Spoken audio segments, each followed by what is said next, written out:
নমস্কার।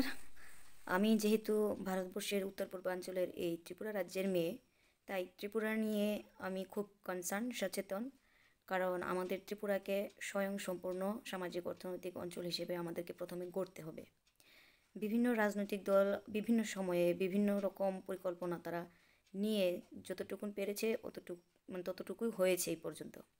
ঘাটতি রয়ে গেছে পরিকল্পনায়, দর্শনে ঘাটতি, আদর্শে ঘাটতি, সব কিছুর জন্য বর্তমান ত্রিপুরা আজকে এই চেহারা। এখন কথা হচ্ছে আমাদের এই যে ত্রিপুরাটা, এটা যে পুরো অখণ্ড বাংলার অঞ্চল, এটা আমরা সবাই জানি, সবাই অবগত। এখন যেহেতু এপার বাংলা ওপার বাংলা আলাদা আলাদা হয়ে গেছে, পশ্চিমবঙ্গ আলাদা, অসম যেখানে অসম রাজ্যে অনেকগুলো বাঙালি অধ্যুষিত অঞ্চল ওখানে যুক্ত আছে, ঝাড়খণ্ডে আছে, তারপরে উড়িষ্যার আছে, বিহারে আছে, এরকম পূর্ব বাংলার দেশ আলাদা আছে।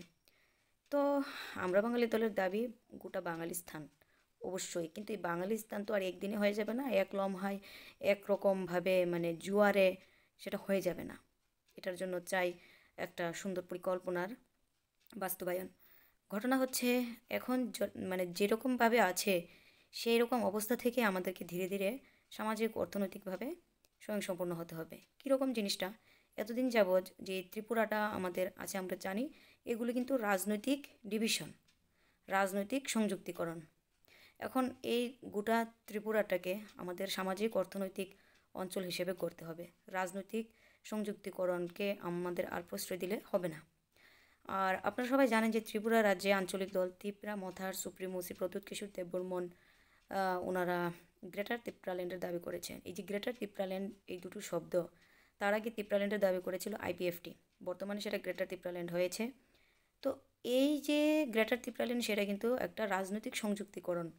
যেহেতু রাজনৈতিক দল হিসেবেরা এরকমভাবেই দাবি করেছে, এটা কিন্তু পুরোপুরি রাজনৈতিক সংযুক্তিকরণের কথা বলেছে। আমাদেরকে সেখানে বুঝতে হবে যে রাজনৈতিক সংযুক্তিকরণ যেখানে, সেটা রাজনীতি করার জন্য, রাজনীতির নামে পলিটিক্স করার জন্য, ভোগ করো ভাগ করো, এরকম একটা বিষয়, যার জন্য ত্রিপুরাই কেন গোটা বিশ্বেরই একই চিত্র, উন্নয়ন সেরকমভাবে হচ্ছে না। এখন ঘটনা হচ্ছে আমাদেরকে এখন কী চিন্তা করতে হবে প্রথমে। আমরা যেহেতু ত্রিপুরা রাজ্যের মানুষ, ত্রিপুরাবাসী, আমাদের প্রথম কাজ হচ্ছে আমাদের প্রাউটের সূত্র অনুযায়ী no your area, make the plan and serve the people. প্রথমে আমার এই যে লোকালিটি, আমার এই যে ত্রিপুরা রাজ্য, আমি গোটা ত্রিপুরা রাজ্যটাকে জানার চেষ্টা করব। তারপরে আমি পরিকল্পনাটাকেও গ্রহণ করব। তারপরে আমি সেই আমাদের ত্রিপুরার মানুষকে, সবাইকে, এখানকার সমাজের মানুষকে আমরা সেবা প্রদান করব। এখন এই গোটা প্রক্রিয়াকরণটা করতে গেলে আমরা বাঙালি যেভাবে প্রস্তাবটা দিচ্ছে, সেটা হচ্ছে প্রাউটের সূত্র অনুযায়ী সামাজিক অর্থনৈতিক সংযুক্তিকরণ করতে হবে।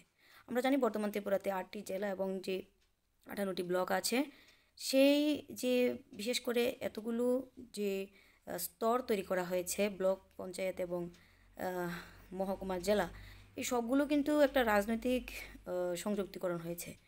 তো এখন ঘটনা হচ্ছে যে আমরা আমাদের যে বিশেষজ্ঞ মহল, যখন আমরা বাঙালি ক্ষমতায় আসবে, তো প্রাউটের ফর্মুলা অনুযায়ী বিশেষজ্ঞ মহলরা তারা কী করবে, তারা সেটাকে সামাজিক অর্থনৈতিক সংযুক্তিকরণ ঘটাবে। অর্থাৎ ত্রিপুরার এই স্তরগুলোকে, যেখানে সমভাবাপন্ন যে উৎপাদন, একই অর্থনৈতিক যে ব্যাপার স্যাপার আছে, হ্যাঁ, সেটাকে কী করবে, কী করলে পরে মানে একে অপরকে, এই যেমন একটা ব্লক আরেকটা ব্লককে কীভাবে সহযোগিতা করবে, পাশাপাশি ব্লকগুলো কী করে উপকৃত হবে, পাশাপাশি জেলাগুলো কীভাবে উপকৃত হবে।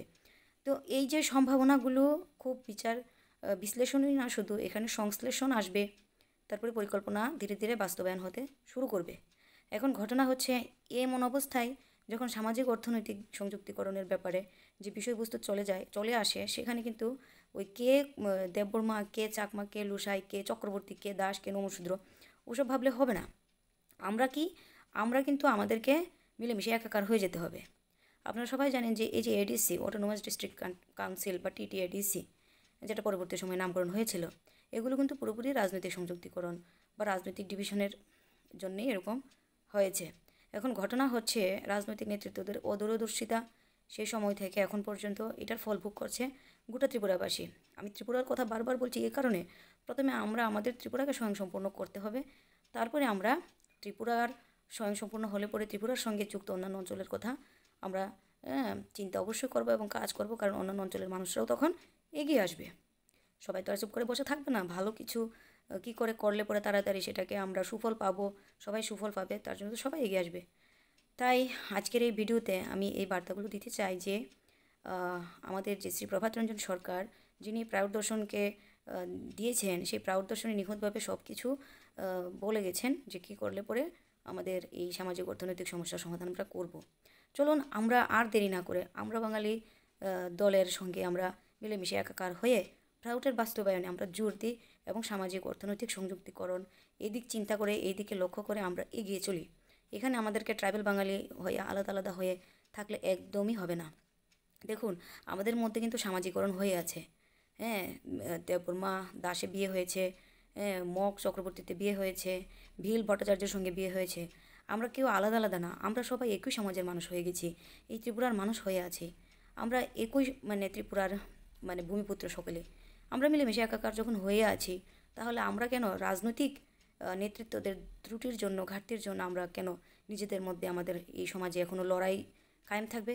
আর নয় লড়াই, এবার চাই আমাদের মিলেমিশে একাকার হয়ে সামাজিক স্বয়ংসম্পূর্ণ ত্রিপুরা রাজ্য আমাদেরকে প্রথমে গড়তেই হবে।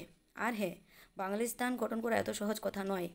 পশ্চিমবঙ্গ, ত্রিপুরা এবং উপার বাংলা তথা বাংলাদেশ, এই প্রত্যেকটা অঞ্চল যখন একই অর্থনৈতিক অবস্থায় ঘুরে দাঁড়াবে, তখনই প্রত্যেকটা অঞ্চলের মানুষগুলো কী করবে?